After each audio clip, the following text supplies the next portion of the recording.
Ya, kita ngomongin yang tiap hari aja. Hidup yang paling bahagia itu hidup apa? Hidup menuntaskan hari ini. Kata para ulama begitu, nggak usah pikirin besok, lusa, minggu depan, tahun depan. Hari ini di dompet kita ada 200.000, kita bahagia. Ya. Besok pikirin besok. Ya, artinya apa? Hidup yang paling bahagia itu menetapkan standar bahagia yang paling minimal, yaitu hari ini bahagia. Bahagia hari ini apa? Ada duit di dompet, apalagi pulsa ada, jadi tidak terlalu bertawakal dengan wifi, dan seterusnya. Ahwat, ada pertanyaan di sini? Nggak ada, berarti paham semua. Kita tutup aja pengajiannya.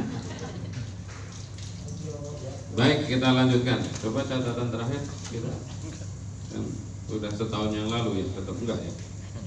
Oh, Januari ya, Januari kita ketemu. Bentar. Oke. Ya, kita terakhir membahas mengenai dalam madhab Syafi'i, qobliyah ba'diyah itu berapa rakaat? 17 menurut kitab ini. Jadi 2 rakaat sebelum subuh, 4 rakaat sebelum zuhur, 2 rakaat setelah zuhur, 4 rakaat sebelum asar, 2 rakaat setelah maghrib, 2 rakaat setelah isya plus witir. Maka mumpung bulan Rajab ini saya mengajak, Rajab itu ya monumen atau waktu turunnya sholat. Maka mari kita pertegas kembali ya, menyongsong Ramadan yang masih tinggal 50 hari kurang lebih, mari kita perbaiki sholat. Ada 3 item yang saya ajak teman-teman. 1, sholat di awal waktu. Ya, awal waktu itu ya kalau bisa berjamaah, ya kalau nggak bisa ya majulah. Yang biasa sholat jam 2 bertobat gitu loh. Ya kan suka ada itu kalau nggak ada kajian tuh sholat baru jam 2. Kasihan malaikatnya nungguin dari jam 12 sampai jam 2. 1. Yang kedua yang belum ini amalan sederhana tapi kadang-kadang kita tinggalkan, yaitu wirid ba'da sholat, zikir ba'da sholat. Yang ketiga qobliyah ba'diyah. Udah, ini 3 amalan ini saya sudah pakai. Sudah wudu, sudah pakai mukena kalau yang perempuan, ya, yang laki-laki juga, ya begitu sholatnya awal waktu. Yang kedua wiridan pada sholat itu 4-5 menit, tapi fadilahnya luar biasa. Tolong diingat-ingat, siapa yang mau membaca ayat kursi selesai sholat, maka jarak dia dengan surga hanya masalah kematiannya. Mas Deni, baca ayat kursi, siap pada sholat, insya Allah baca ya. Kenapa belum masuk surga? Belum mati. Nah, jadi kalau ingin masuk surga, salah satu tiketnya membaca. Jadi kenapa kamu belum masuk surga? Ya belum dapat gilirannya. Yang kedua membaca subhanallah 33 kali, alhamdulillah 33 kali, Allahu akbar 33 kali. Apa fadilahnya? Ada yang ingat? Kenapa sampean tiap hari ngantor jauh-jauh ke sini? Apa fadilahnya? Gaji. Gara-gara gajiannya sebulan berapa kali? Nah, gajian sekali kok masuk 25 hari. Nah, ibadah itu salah satunya itu berpikir berbisnis dengan Allah. Bisnis dengan Allah itu hanya dengan membaca ayat kursi diwajibkan masuk surga. Hanya dengan membaca subhanallah 33 kali, alhamdulillah 33 kali, Allahu akbar 33 kali, 99 menjadi 100 dengan la ilaha illallah wahdahu la syarikalah, lahul mulku wa lahul hamdu yuhyi wa yumiitu wa huwa ala kulli syai'in qadir. Apa ganjarannya? Jangan beli karung dalam kucing. Salah ya. Nah, harus tahu ngantor tiap hari, gajian sekali, itu aja mau. Ya jelas ke surga udah jelas, tapi harus spesifik. Dijauhkan dari neraka, yang spesifik. Diampuni dosanya antara 2 sholat meskipun sepenuh langit dan bumi. Ada pernah buat dosa sepenuh langit dan bumi? Enggak ya, paling banyak sepenuh lapangan lah ya, kira-kira kan begitu. Itu hitungan sederhana. Maka kalau kita habis zuhur tadi membaca tasbih, tahlil, tahmid, maka kalau kita punya dosa selapangan masih sisa seluas langit dan bumi dikurangi selapangan. Kalau nggak punya dosa berarti itu jumlah pahalanya. Begitu. Makanya Rasulullah sampai ngomong seluruh umat Nabi Muhammad masuk surga kecuali yang tidak mau. baca ayat kursi masuk surga, subhanallah dan seterusnya diampuni. Apalagi qobliyah ba'diyah tadi pahalanya apa? Mas geser sini aja Mas, daripada nanti kena kentut gimana? Ayo, qobliyah ba'diyah apa fadilahnya? Rumah di Depok aja dicicil 15 tahun ya. Ini tiap hari satu rumah loh. Kalau iman kuat gitu ya seperti itu. Siapa menjaga 12 rakaat setiap hari minimal, maka dibangunkan oleh Allah satu rumah di surga. Ada yang mau dapat rumah tiap hari di dunia? Mau nggak, Mbak? Tiap hari dapat rumah? Benar. Bayar pajaknya siap? Ngelabnya siap? Ya serius. Belum tentu siap kita. Mbak, garasinya 1, dikasih mobil 4. Lalu di Depok ya kena denda berapa itu katanya? Ya salah satunya begitu. Ya. Orang di hadapan Allah kedudukannya kata Ibnu Rus, salah seorang filsuf Islam, itu ada 3. Silakan ya, ini mumpung mau Ramadan, kita posisinya di mana? Yang paling tinggi, ya, kita dengan Allah itu seperti orang tua terhadap anak. Ini pengibaratan ya, bukan sama. Gimana itu? Melakukan segala sesuatu karena cinta. Coba orang tua itu semuanya karena cinta. Anaknya sakit cuti, ya anaknya sakit dibeliin bubur dan seterusnya. Apa pernah nanya, nak kamu lagi sakit tak beliin bubur, ntar kalau kamu gede saya beliin bubur ya? Kan nggak pernah ada, nggak ada. Semuanya dikerjakan dengan cinta. Nah kalau sudah begini, sholat, tahajud, infak, sedekah nggak mikirin apa-apa, itu yang tertinggi. Oke, yang paling rendah maksudnya ada 3 tipe. Saya loncat sebelum yang tengah. Yang nomor 3 itu hubungan dengan Allah dilandasi rasa takut, ngeri. Kenapa kamu sholat? Kalau nggak sholat masuk neraka. Kenapa kamu puasa? Kalau nggak puasa masuk neraka. Kenapa kamu zakat? Kalau nggak zakat disetrika katanya kan. Cerita dari kecil kalau orang nggak zakat hartanya disetrikain di punggung. Kenapa kamu nggak haji? Kalau nggak haji punya duit, kata hadis kita meninggalnya Yahudi Nasrani. Jadi ketakutan itu yang dibangun. Tapi bagus dibanding nggak ada yang rasa takut sama sekali. Ramadan yang ngelepus ngopi, ya lagi. Tapi ikut terima THR ini nggak adil gitu loh. THR-nya diterima, puasanya nggak mau. Malah bikin macet kadang-kadang. Yang bikin macet pulang kampung itu kalau disurvei berapa persen yang puasa dan seterusnya. Nah, yang tengah-tengah itu yang berbisnis dengan Allah tadi. Janji-janji Allah itu kita dengerin tadi. Siapa yang puasa sehari di jalan Allah, maka dijauhkan dari neraka. Berapa lama katanya?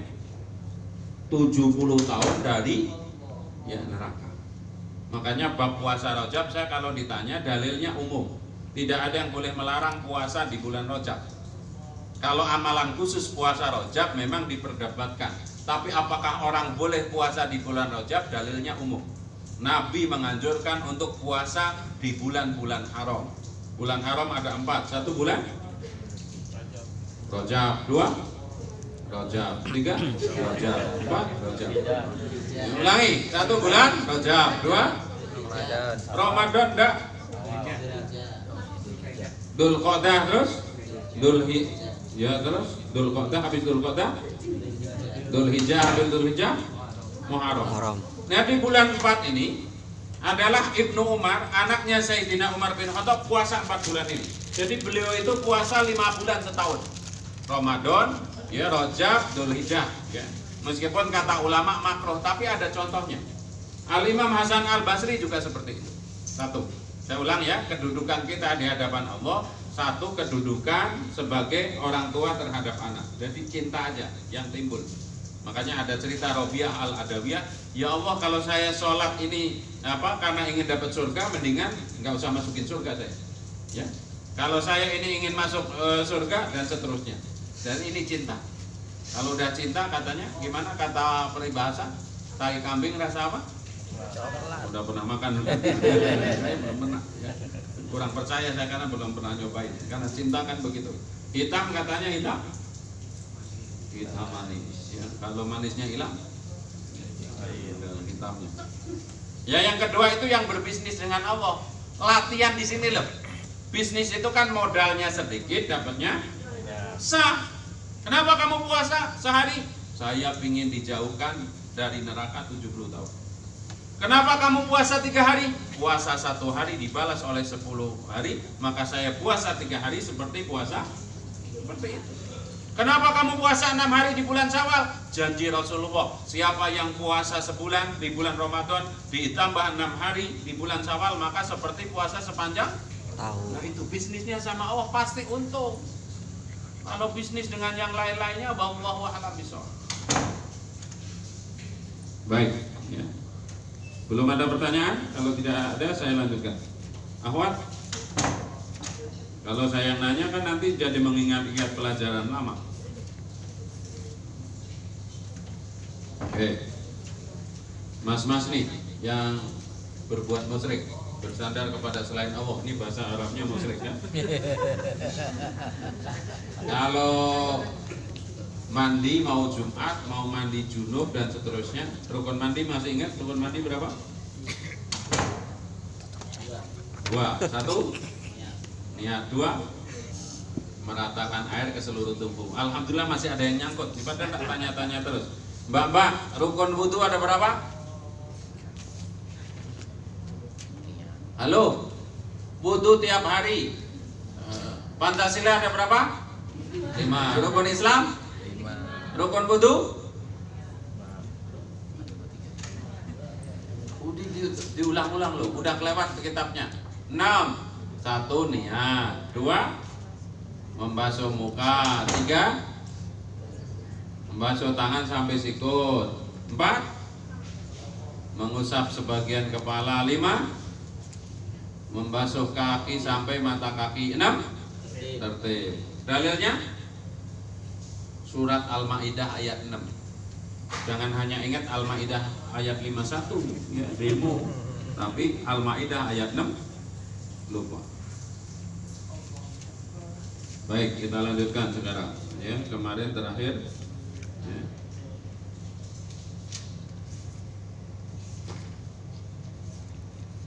Oke, kita baca bab ini. Bismillahirrahmanirrahim ya, Imam pengarang kitab ini menerangkan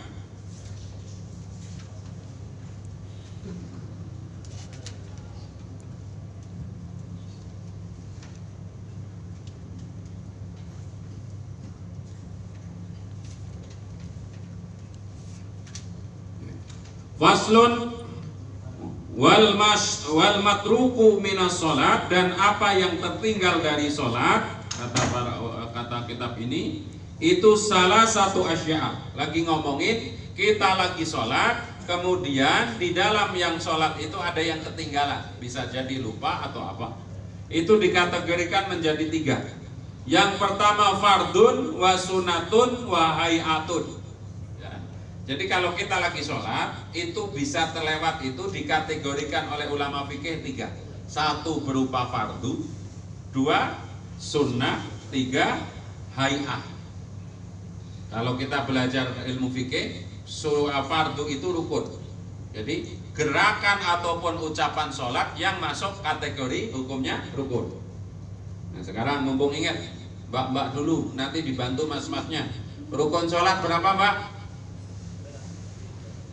Halo, yang bisa jawab dapat kue saya ya, khusus saya kan dapat kue. Yang rukun sholat, mas-mas 13, 17, 18. Kalau yang paling sedikit maksudnya 13 itu tumak ninahnya jadi 1. Ayo kita ingat yang 13. 1 niat, 2 berdiri, 3 takbiratul ihram, 4 Al-Fatihah, 5 ruku', 6 nah ruku' dengan tumak ninah ya, oke. Terus i'tidal dengan tumak ninah, terus sujud dengan tumak ninah, terus duduk di antara 2 sujud dengan tumak ninah, terus duduk tasahud akhir, terus membaca tasahud, terus membaca sholawat kepada Nabi Muhammad, 12 salam pertama, terakhir tertib. Nah ini namanya rukun. Yang kedua sunnah. Sunnah dalam sholat ya, ada dua dalam mazhab Syafi'i. Satu, tahiyat awal. Dua, doa kunut dalam. Jadi ini disebut sunnah abad. Jadi kalau kelewat maka harus diganti dengan sujud sahwi. Oke, yang ketiga sunnah hay'ah. Apa itu? Ya, membaca doa iftitah, waktu rukuk membaca subhanallah, waktu iktidal membaca sami Allah dan seterusnya. Itu namanya sunnah hay'ah. Nah, dari sini Ustaz. Fal fardu, apabila yang ditinggalkan itu fardu, la yanubu anhu sujuda syahwi. Maka ya, apabila yang tertinggal hal fardu maka tidak bisa diganti hanya dengan sujud syahwi. Misalnya begini, sampean ya, rukuk ya, begini, sholat Allahu Akbar, saking semangatnya ya, langsung baca wadduha. Misalnya begini ya, Allahu Akbar kabira walhamdulillah, inna sholati wa nusuki wa terus langsung Bismillahirrahmanirrahim, wadduha wal laili idza saja ma wadda'aka rabbuka wa ma qala. Kemudian wala sawfa yu'ti, terus Allahu Akbar, langsung rukuk. Ini rukuknya sah apa enggak? Enggak. Kenapa sah?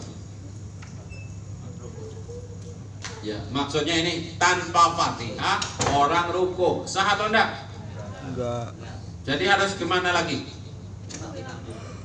Ya. Fatihahnya dibaca waktu rukuk atau berdiri lagi? Ini case orang banyak pikiran kan suka begitu ya kan? Ini serius loh, kita ngaji loh. Nanti lagi sholat, ya. Kemudian ya misalkan ya kalau aduha kepanjangannya inna a'toina kal kausar. Jadi dari doa iftitah langsung itu terus Allahu Akbar. Kan belum Fatihah ya. Artinya ngomong nggak sampai ngomong. Apa? Terus gimana ini? Apa? Bismillahirrahmanirrahim. Alhamdulillah. Begini ya? Atau berdiri lagi? Nah, artinya begitu. Jadi kalau ada rukun yang ketinggalan, tidak bisa diterusin terus apa namanya? Selanjutnya. Langsung sujud sahwi nggak bisa, harus dibayar. Ingat ini kalimatnya. Fal fardu la yanubu anhu sujuda sahwi bal inda karahu wa zamanu qaribun atabihi wa bana alaihi wa sajada sahwi. Jadi apabila yang tertanggal itu adalah rukun atau fardu, diganti tidak cukup dengan hanya sujud sahwi, tapi bila seseorang itu teringat meninggalkan hal yang fardu sedang tenggang waktunya belum lama, maka hendaklah ia melakukannya dan mendasarkan memulai lagi fardu yang ditinggalkan itu dan sujud sahwi sebelum salam. Nah, ingat ini aja. Oh, rukuk belum baca Fatihah, jangan diterusin karena rukuknya sendiri itu nggak sah. Maka bangun lagi.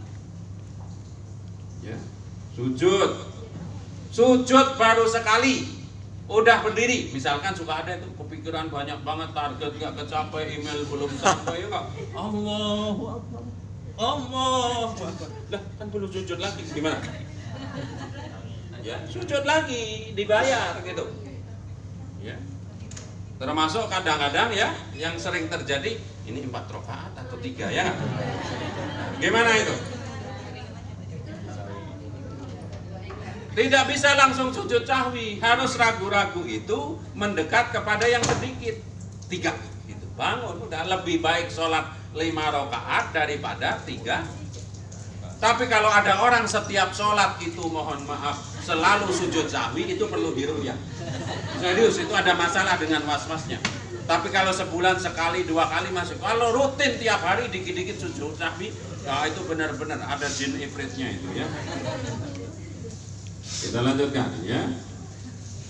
Termasuk Nabi kan pernah terjadi sholat duhur itu ternyata cuma 2 rakaat. Nabi sudah hampir keluar masjid, tiba-tiba ada yang sahabat yang sedikit tidak sopan. Ya Nabi Allah, emang sholat sudah diskon. Kenapa? Tadi sholat 2 rakaat. Kalau sahabat yang sopan-sopan nggak berani. Tapi faktanya orang nggak sopan itu suka membantu. Kemudian benar dia omongin, langsung Nabi Muhammad takbir lagi, ditambahin 2 baru sujud sahwi baru. Tapi kalau jadi imam ya, jadi imam, pertanyaan saya nih, sampean jadi imam lupa tahiyat awal, sudah berdiri, duduk lagi apa enggak? Ayo yang benar ini. Tidak. Tidak. Kenapa tidak? Imamnya teriak, makmumnya teriak-teriak loh, Subhanallah, sekali nggak duduk. Subhanallah, yang ketiga semangat banget. Subhanallah, gitu. Duduk nggak? Nah ini harus sama-sama tahu.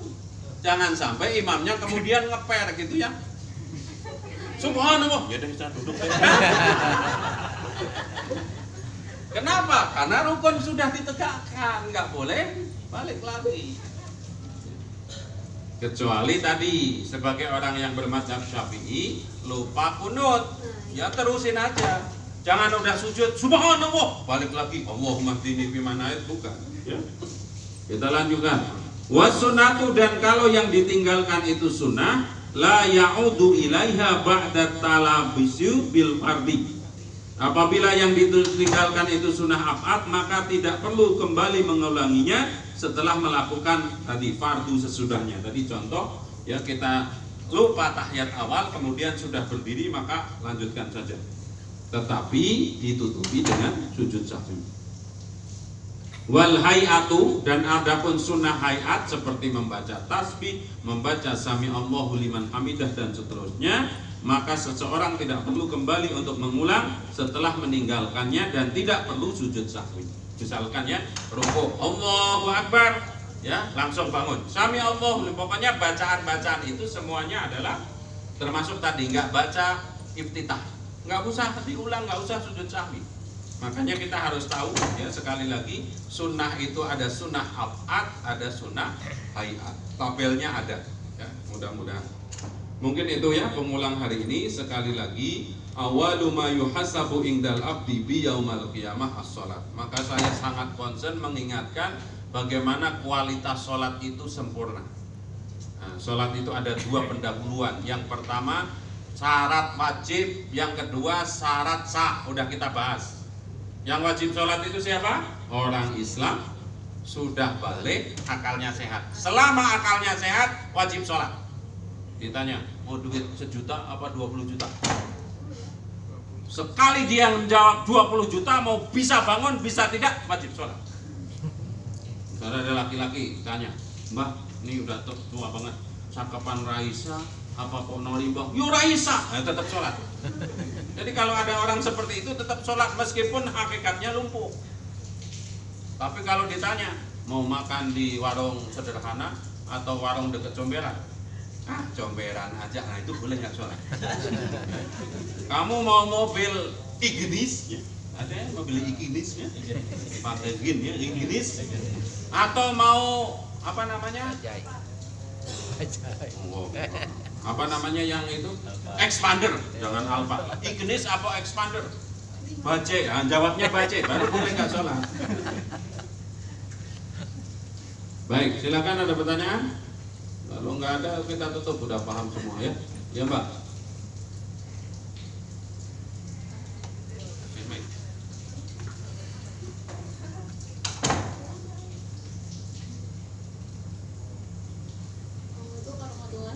Waalaikumsalam. Mau nanya kalau misalnya pas jamaah, ya terus kita tuh baru takbiratul ihram, belum baca Al-Fatihah, tapi imamnya tuh udah rukuk, Ya, sudah kita bahas bahwa kita dianggap menjadi makmum meskipun masbuk dapat 1 rakaat sempurna kalau ikut rukuknya imam dengan tumakninah. Jadi bahkan kita datang ke sini misalkan imamnya sudah udah rukuk, kita sempat rukuk membaca tasbih sekali subhanallah, maka dicatat sebagai tetap sempurna jamaah 1 rakaat. Sedangkan rukun yang lain Fatihahnya ditanggung imam. Jadi kita imam udah rukuk, ya kita takbiratul ihram kan rukun, nggak boleh Allahu Akbar langsung ikut rukun. Makanya ini terjadi perbedaan pendapat. Kalau selain Imam Syafi'i, seluruh bacaan makmum itu ditanggung imam. Apalagi kalau yang apa namanya malam ya. Kalau Imam Syafi'i kan nggak habis Imam ghairil maghdubi alaihim waladdallin amin, kita diminta atau diwajibkan baca ayat apa? Suratul Fatihah. Tetapi kalau imam sudah rukuk, ya nggak usah langsung rukuk. Kaidahnya begitu. Kapan kita dianggap ikut 1 rakaat? Kalau sudah bisa ikut tumakninah rukuk bersama imam. Berarti ada berapa rukun yang kelewat? Takbiratul ihram sama Fatihah kita kelewat. Kaidah berikutnya tadi, jangan melebihi 3 rukun.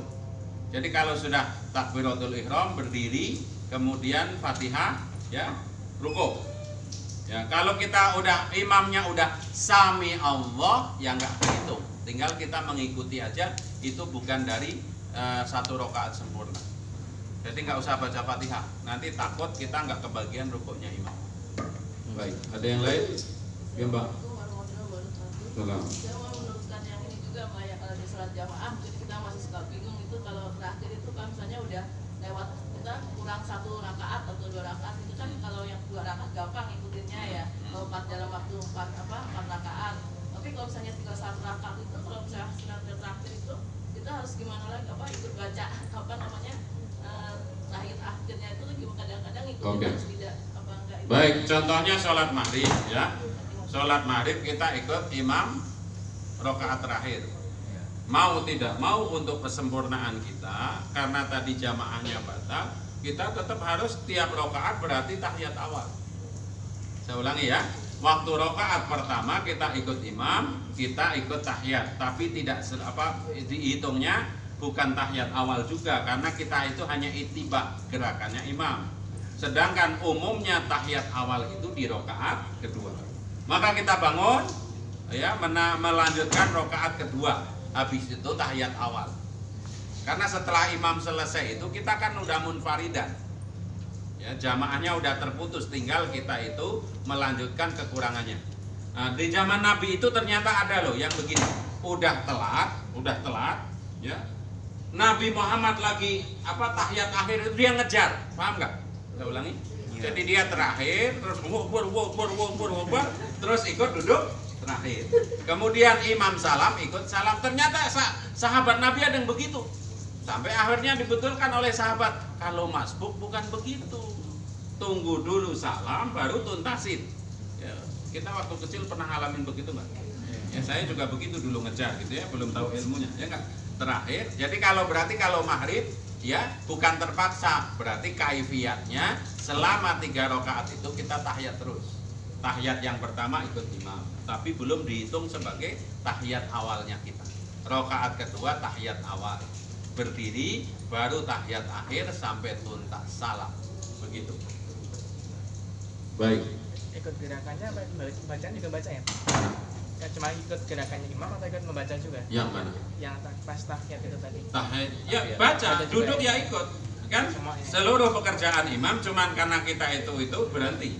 Imam salam kita bangun lagi. Kalau posisi kakinya? Posisi